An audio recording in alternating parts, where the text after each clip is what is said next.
Am I the a-hole for refusing to give my ex-stepmom more money from my late father's estate and cutting her off after she and my stepsister turned his death into a cash grab and a public takedown? This is complicated, painful, and something I've been sitting with for a long time. I've questioned myself endlessly, and now I need an outside perspective. 27F, lost my dad to cancer in 2022. It happened fast, too fast. Our relationship wasn't perfect. We had our ups and downs, but I was still his only biological child, and despite everything, we had a connection that ran deep. Before he passed, he finalized his will. I was named the sole beneficiary, except for one portion. He gave a $20,000 lump sum to his ex-wife, my former stepmom, Renee. That was his decision, and I respected it. I didn't challenge it, even though their divorce had been finalized almost 10 years before he died. I figured maybe it was guilt, sentimentality, or his way of tying up loose ends. And that should have been the end of it. But it wasn't. The day after he died, literally the next morning, I woke up to chaos. Renee's daughter, my former stepsister, I'll call her Tara, had posted a long, graphic, and emotionally loaded message on Facebook accusing my father of sexually abusing her when she was younger.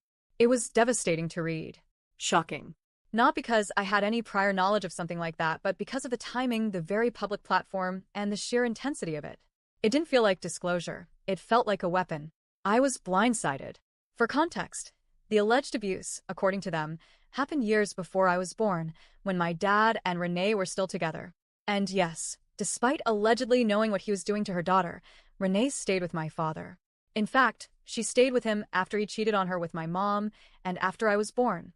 And despite all of that, she was a pretty decent stepmom to me throughout my early years. That's the part that's so hard to wrap my head around. I didn't respond publicly to Tara's post.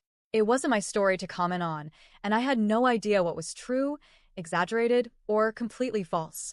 I didn't know what to believe, but I knew the way it was all presented felt off. Especially with the way they positioned themselves as long-suffering victims while also scrambling behind the scenes for more inheritance money. Fast forward to now, 2.5 years later. I've just had a baby. I'm 2 months postpartum, navigating the raw, overwhelming world of new motherhood, when out of the blue, Renee contacts me. Not to congratulate me, not to offer support or kindness, but to ask for more money. She said, verbatim, that she deserved a bigger portion of my dad's estate after everything we went through. She framed her message as if she was being generous by not attacking me publicly, saying that if I gave her more money, she would leave me alone. Like it was some kind of favor, like she was doing me a kindness by not taking legal action yet. I was stunned. This woman had already received $20,000 from my dad's estate, which was a gesture he chose to make despite their being divorced for nearly a decade. She had her opportunity to make financial claims during their divorce. Why wait until after he was dead and buried, and I was grieving and recovering from childbirth, to circle back for more? I responded as calmly as I could. I told her that while I was sorry for whatever trauma she and Tara had endured, I wasn't responsible for fixing it with money, especially not after what she already received. I reminded her that she and my father had been estranged for years before his death. That's when things turned ugly. She exploded. She sent me a long, hate-filled message accusing me of siding with a predator, denying Tara's pain, and being selfish and greedy. She said I was just like my mother, who she claimed trapped my dad by getting pregnant with me. For the record, my parents' relationship was messy, but trapped? Really? She accused me of being a spoiled brat who never worked a day in her life, and even had the audacity to call me the devil's spawn. She claimed she and my dad weren't really divorced, insinuating that she had been more of a wife to him than anyone else, and therefore entitled to his estate. She ended the message by hinting she had legal advice and might sue me if I didn't comply. At that point, it became crystal clear. This wasn't about grief. This wasn't about trauma or healing. This was about money. Period.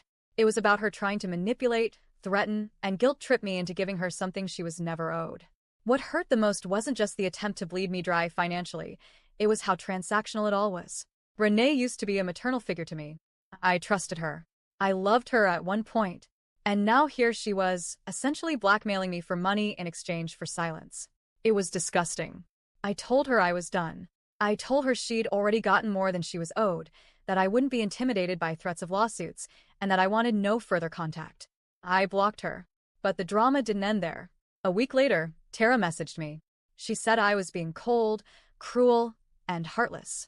That if the abuse allegations were true, I should show more compassion. That by denying her mother more money, I was re-traumatizing them both. And honestly, I was torn.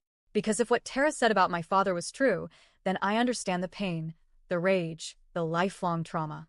But using that trauma to shame, manipulate, and guilt me into financial support, after receiving money already, feels incredibly wrong. It feels like they're exploiting a tragedy, my dad's death, and my vulnerability, grief, and postpartum recovery, to get what they want. That doesn't feel like justice. That feels like cruelty.